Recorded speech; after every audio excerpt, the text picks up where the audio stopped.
Greetings YouTube, Skill Incarnate bringing you all the latest indie gaming goodness. Welcome back as we look at another early access game. This time we're going back to the golden age of 16-bit beat-em-up games, with a title called Fight and Rage for the PlayStation 4 by new developer Seba Games Dev. Fight and Rage is a homage to 90s arcade fighting games like Final Fight, Streets of Rage, Double Dragon and many more. It allows up to 3 players to team up and punch, kick and throw their way through a post-apocalyptic wasteland in an effort to save the human race. Because Fight and Rage is best enjoyed with friends, I've enlisted my assistants to help me play through the game. Let's have a look at this underrated fighting game that snuck its way onto the PlayStation 4 and Steam. Fight and Rage takes place in an alternate reality post-apocalyptic world, where humans are at war with a race of mutant animals. A warlord known only as the Boss is on a crusade to exterminate mankind, and it falls to a ragtag group of human and mutant resistance fighters to battle their way through the mutant army and confront the Boss in his fortress. The story first appears simplistic, but multiple branching paths and endings reveal more of the backstory of the war and the mutant motivations for starting it. You have a choice of 3 characters. Gal, a female fighter with anime proportions who is an aerial attack specialist. Norris, a homage to the great Chuck Norris, who is weak but extremely agile. And finally Ricardo, a hulking mutant bull who moves slow but hits like a truck.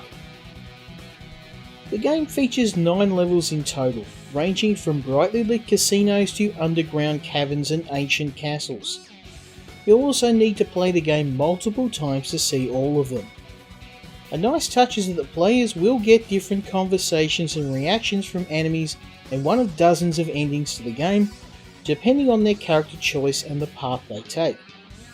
Furthermore, there's a massive amount of additional content, including additional game modes, new levels, unlockable extra characters, and alternate costumes, all of which are unlocked by collecting coins which you will get by playing the campaign.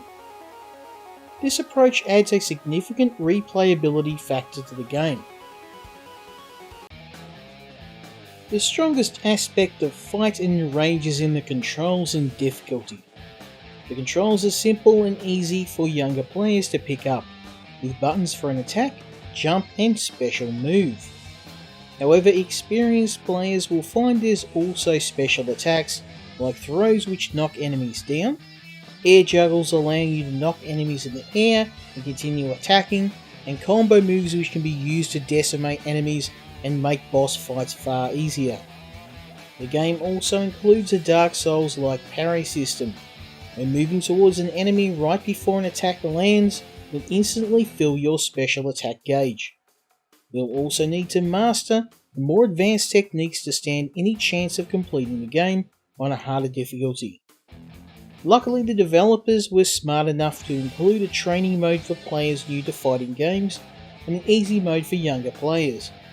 In my case, even after multiple runs of the campaign, we were still finding new techniques, some of them totally by accident, like working out how to correctly parry, working out how to throw enemies into the air so other players can sneak in additional hits, and watching bosses crumble under the might of our correctly executed combo moves.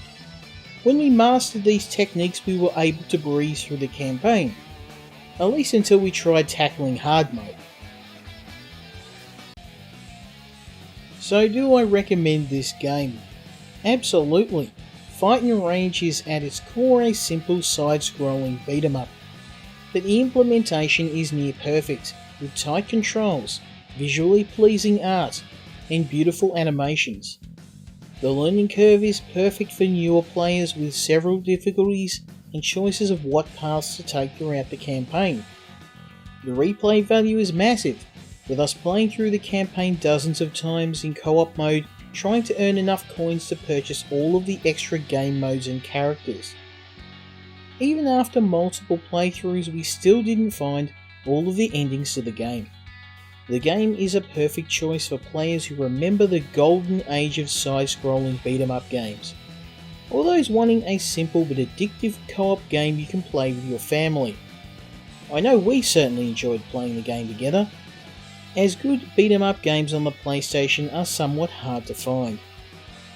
I hope you enjoyed this look at Fight and Rage, and I hope you'll join me next time when we look at another indie game. Until then, Skill Incarnate, out.